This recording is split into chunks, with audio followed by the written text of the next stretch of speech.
हर हर महादेव सन गौरा पार्वती। शिव महापुराण के 82वें एपिसोड में मैं जितेंद्र चौधानी आपका स्वागत करता हूं।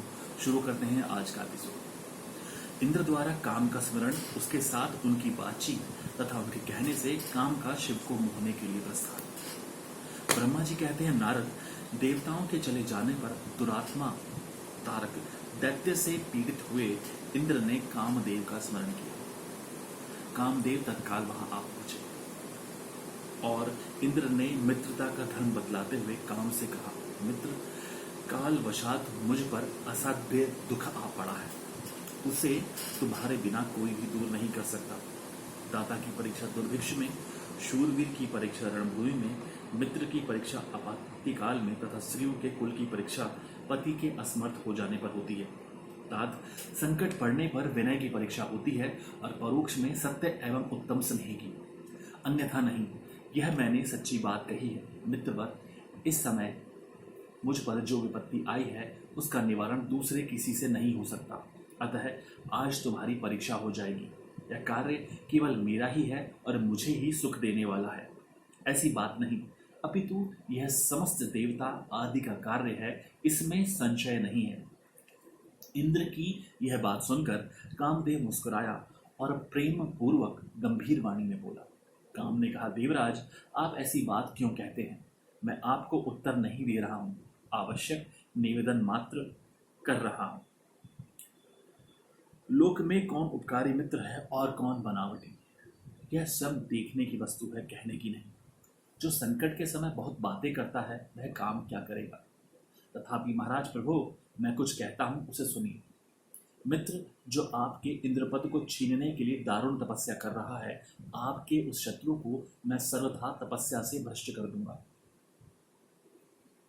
जो काम जिससे पूरा हो सके, बुद्धिमान पुरुष उसे उसी काम में लगाए। मेरे योग्य जो काम है आप मुझे वह सौंप दीजिए। ब्रह्मा जी कहते हैं, कामदेव का एक कथन सुनकर इंद्र बड़े प्रसन्न हुए। वे कामनियों को सुख देने वाले काम को प्रणाम कर इस प्रकार बोले। इंद्र ने कहा, तात, मनोभव, मैंने अपने मन में जिस कार्य को पूर्ण करने का उद्देश्य रखा है उसे सिद्ध करने में केवल तुम ही सक्षम हो। वे दूसरे किसी से उस कार्य का होना संभव नहीं है।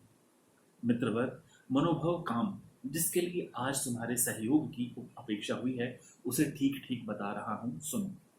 तारक नाम से प्रसिद्ध जो महान दैत्य है वह ब्रह्मा जी का अद्भुत वर पाकर अजय हो गया है और सभी को दुख दे रहा है।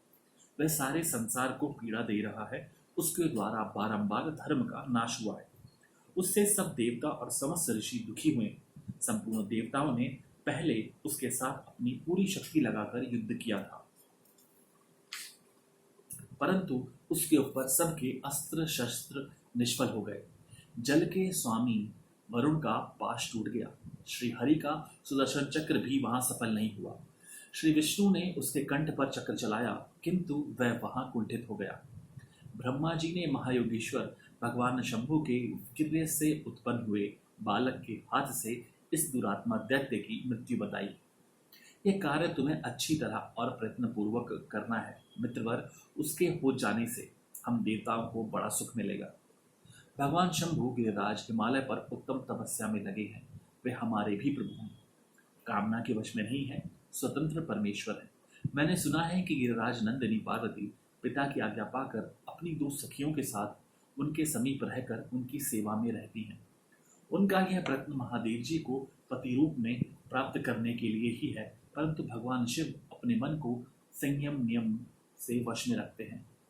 मार, जिस तरह भी उनकी पार्वती में अत्यंत रुचि हो जाए, तुम्हें वैसा ही प्रयत्न करना चाहिए। यह कार्य करके तुम कृतार्थ हो जाओगे और हमारा सारा दुख नष्ट हो जाएगा।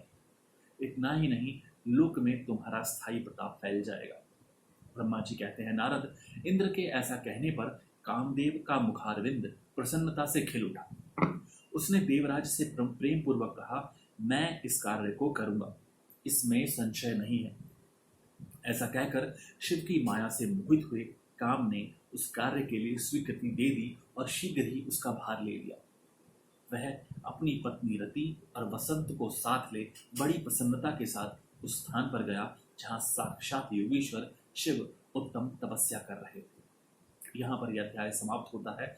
बहुत बहुत धन्यवाद। हर हर महादेव। संग गौरा पार्वती।